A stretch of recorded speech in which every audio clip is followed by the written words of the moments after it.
The wacky world of MultimediaJay. Oh yes, we're going there.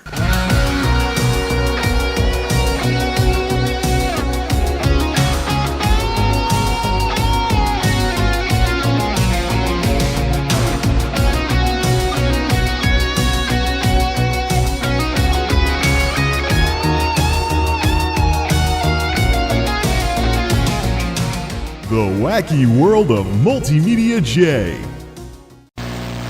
Do do do do.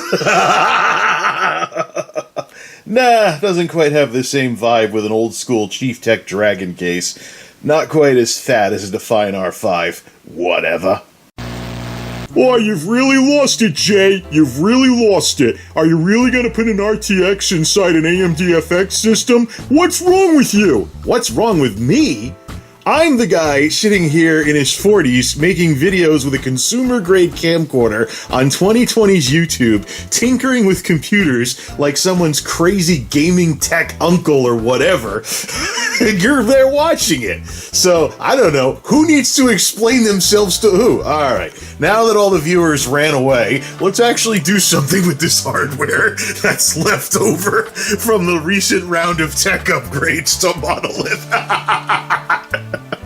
Yes, I want to do some stuff with Tuxedo. Plus, there's no room in the Delosauruses for the RTX card because I was a moron and didn't measure when I bought it back during the pandemic lockdowns. So, yeah, I screwed up a few things over the years, and screwing things up often leads to stupid things. Moral lesson of the day. How about we actually get to some fiddling with some stuff here? Oh, Jay, you better not quit your day job. I know. And you know what? I actually have a day job again after several years on night shift, so that joke's not going anywhere either. Alright, let's fiddle with this crap. Epic fail. And yes, I tried to clean off the lens on the camera so you don't have dust on it this time. I guess I left the camera sitting too long between YouTube videos. Oh man, come on now. So, what do we have to play with here? We have Tuxedo, which I originally wanted to make into a Windows 7 retro machine because the GTX 760 graphics card that it currently has is outdated and isn't receiving driver updates anymore. But we can put those plans on hold, because I really don't want this RTX card sitting around in a bag somewhere. So here's the thing, I could sell this, but then if the 3060 Ti fries, I'm back to a 1060. So this hierarchy of graphics cards, in a sense, is stuff for me to swap in if the main system dies. And in the meantime, we can experiment and make YouTube videos out of the hardware combinations. So, something we can fiddle around with. We also have the Corsair 750 watt that couldn't handle the 3060 Ti's intermittent, what's it called? Transient spikes. That's the new word all the kids are using. In my day, we didn't have to think about little microbursts of power. We also went to school walking uphill both ways in the snow. Alright, enough of that crap.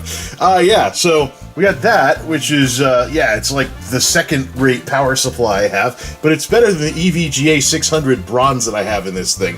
Higher 80+ certification and higher max wattage. Plus, I got the accessories that plug into it, and I want to store them somewhere, so plenty of room in this thing.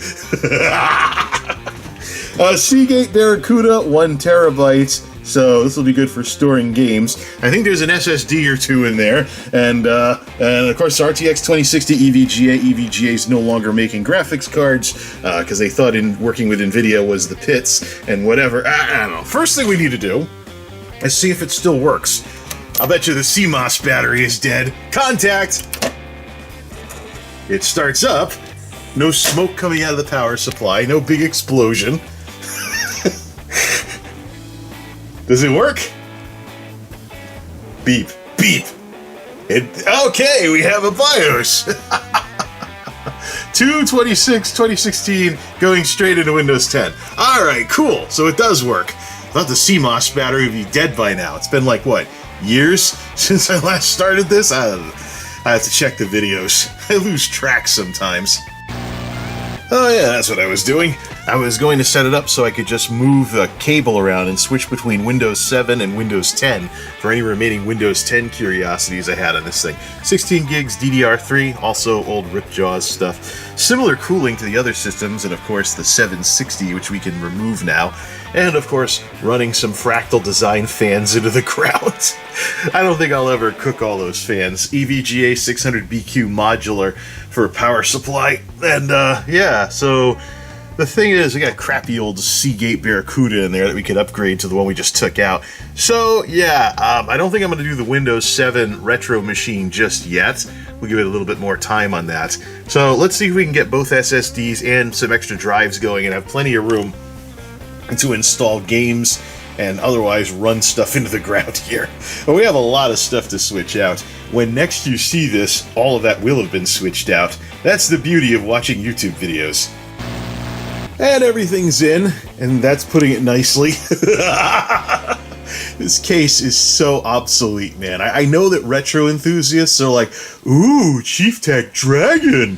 Yeah, well, you pretty much have to bring your own cable management if you want there to even be any cable management. Otherwise, the best you can hope to do is not have something crash into a fan. We'll know that when we turn it on, and if we get some noise, we'll just turn it back off and go fix something.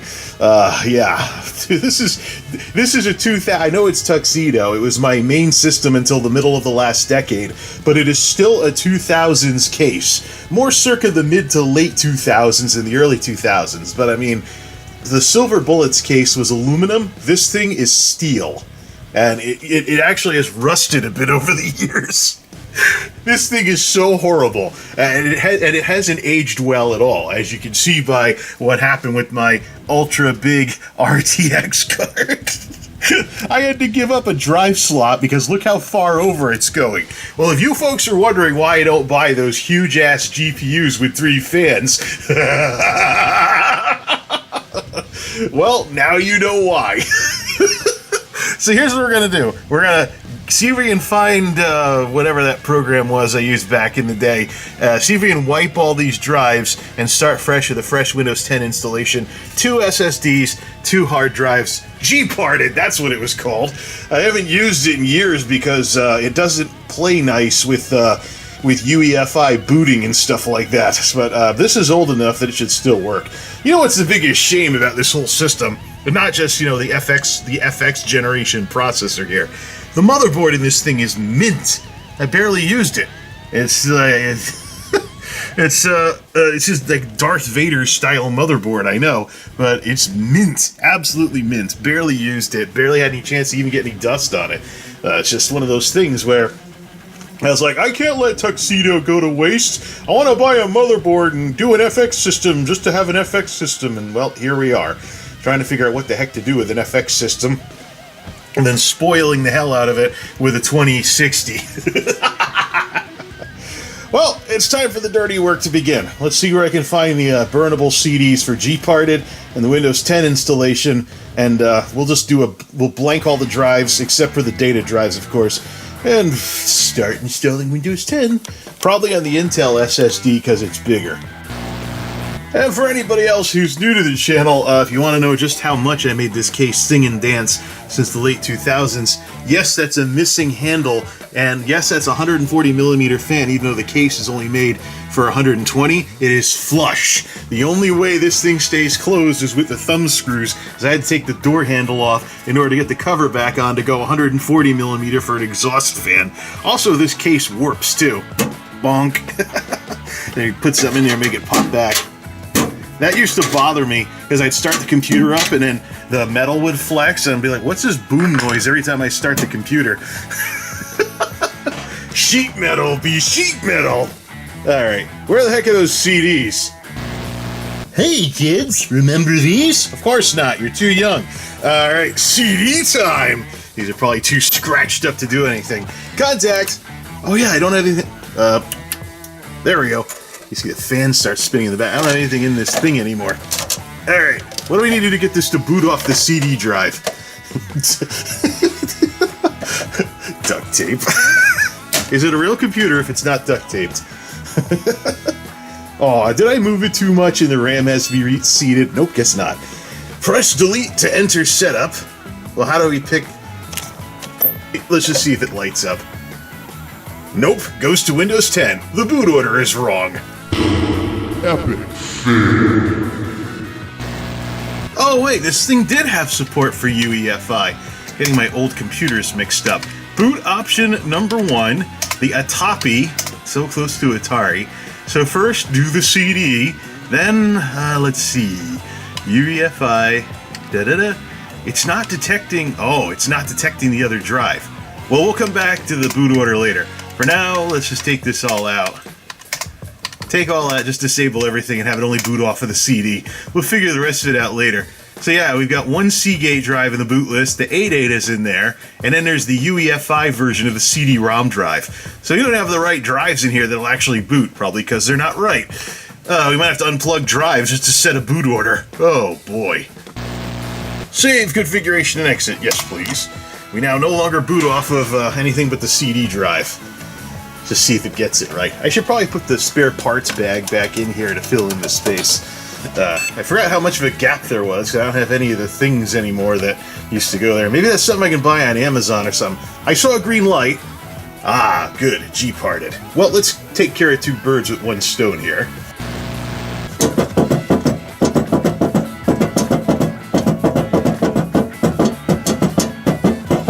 Tuxedo rhythm, or something.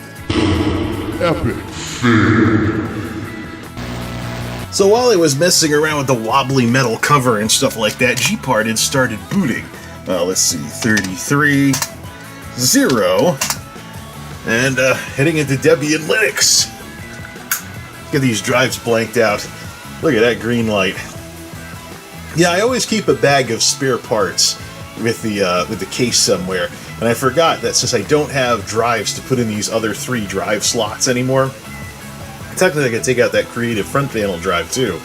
I just do this in order to, well, you know, have a spot to put things that doesn't interfere with the airflow, because down here, lights! Down here, that doesn't really do much, is actually supposed to be the intake for the whole system. Alright, let's see what we got here. 167, so everything that is huge, like 167 gig, we nuked the drive completely and never actually installed anything on it, because we never got around to the Windows 7 installation. Alright, well, we'll nuke this drive then. Let's see here. We'll nuke the A data, and then we'll install Windows 10 on the Intel. Just nuke the whole SSD, not like we were doing anything all that important with it anyways. This thing, how many updates are we gonna need? Oh boy. How many updates are we gonna need? I haven't updated the CD on this. This is this Windows 10 CD is actually a DVD-RW, so I could theoretically download a newer Windows installer and put it on there, but whatever, man. We got the time. Alright, let's get out of Debian here. Woo! Exit. Exit. Linux Live CD is awesome, man. Yeah, you wait forever to do the tiniest little things, like shut down the computer. The mouse speed is slow, and bye, Linux! Oh wait, I didn't have to actually... Oops. Now it's gonna shut the whole thing off.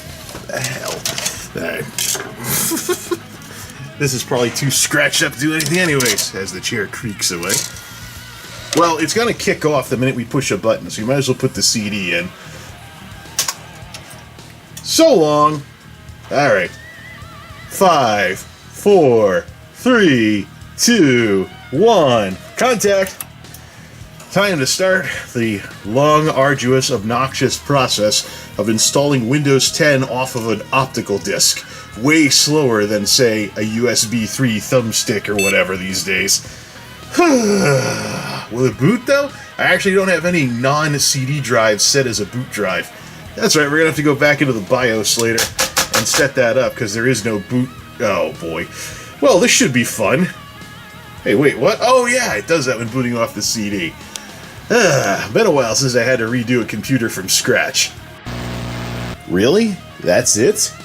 Well, that's easier than I remember it, but yep, here we go. Tuxedo, setup, fresh drive installs. I even brought back the old wallpaper I used to use back in the early 2010s, around the time that this computer was in its prime.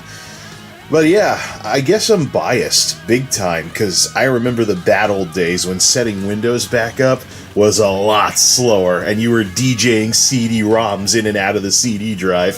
And then, DVDs were kind of the same thing, just with less discs, but this whole cloud-based Windows license thing, plus faster broadband, plus you can use something like Ninite or something to download common programs and just install them like that. It's just like, I don't know why I even still have any stigma whatsoever left for setting Windows up, especially on these project systems where I don't care if I nuke all the data and stuff. It's also interesting that now that it has an RTX, it's dipping down, more power-efficient graphics card, it's dipping down to 50-something watts when it's not doing anything. But I mean, it's an 8320E, the hippie chip of the AMD FX series, but net effect is that this system is basically monolith, but worse. Which is kind of what I'd expect from the system that used to be my primary system. The Delosauruses still beat this thing on efficiency. And if I transferred one of those motherboards out of the Dell case that it came with, so I could put in this RTX or got a smaller RTX, they would be better than Tuxedo. So if anything, this weird setup has given Tuxedo a little bit of competence when it severely lacked it before. So we'll wait on the whole Windows 7 retro system for the time being. Tuxedo's back in the game. The stupidity continues, as you can probably guess. Midnaughts. GTX 760. Well, we know from the last time we messed around with this Core 2 quad system that the 1050 Ti was too good for the Core 2 quad. So to match it up a little better, we got the PowerHog 760 in there. Hope it doesn't blow out this power supply. It technically has enough connectors, but we'll see how it runs whenever I feel like messing with this machine again. To make a long story short, Core 2 in the 2020s sucks. You're better off with a cheapo Core i from Sandy Bridge or something like that. Oh man, it may be quad core, but it's not quad core the way you remember it. Not with that 2000s technology that's contemporary to Vista. As for this ancient Radeon R6850, I wonder if this has XP drivers. Maybe we should upgrade the Silver Bullet while we're at it. Put a better graphics card in for all those Windows XP games on the single-core processor. Oh, we are scrambling everything, aren't we? There was support through the same unified drivers that ran the 5000 series Radeon. It's kind of funny, I got a single-core Athlon circa the mid-2000s with my Skyrim graphics card from the following decade. I mean, from a Windows XP retro perspective, this machine is just spoiled. But the only other thing I could really do is when this board fries, bring the Core 2 Quad over. Core 2 Quad, Skyrim-era graphics card, Windows XP retro machine. Now, there is a machine that would have been just insane back in its day. Well, nice to see the Silver Bullet doing something in its old age. Well, that was fun. Gets Tuxedo back into contention versus the two Delosauruses, although it still very much is monolith, but worse. Well, it's good that, considering the original processor in this thing barely sunk below 100 watts, now we can get it down to 50 with the FX series hippie chip. The Ryzens would be better, though. Let's not beat around the bush on that sort of thing. And this gets me one step closer to that 2-PC streaming setup I want to have, where I can use any of these computers as though they're game consoles, and pit the various forms of hardware off against each other. Just install MSI Afterburner, and then, I don't know, a showdown between an AMD FX machine and Hogwarts Legacy? Can a graphics card really bail this thing out versus the chug game of 2023? There's all kinds of things I could be doing. Just gotta get the setup so that it's easy to stream and things like that. That's one of the things I want to do with gaming streams too, is there's already been a bit of crossover that's been developing with gaming streams into something similar to the tinkering that I do with hardware. But I can take it a step further with that sort of thing if I could hook any of these computers up like a console and say, hey, here's this game versus the Delosaurus, here's this game versus Delosaurus Rex, here's this game versus Midnaughts, here's this game versus Tuxedo. It's all a matter of when I can get the time to get this stuff done. It's fun either way. Well, that's another computer back in contention. We now have kind of a three-way power struggle between the three most contemporary secondary systems now. Alright, let's move on with this stuff, shall we? Till next time, this is MultimediaJay signing off. Thanks for stopping by.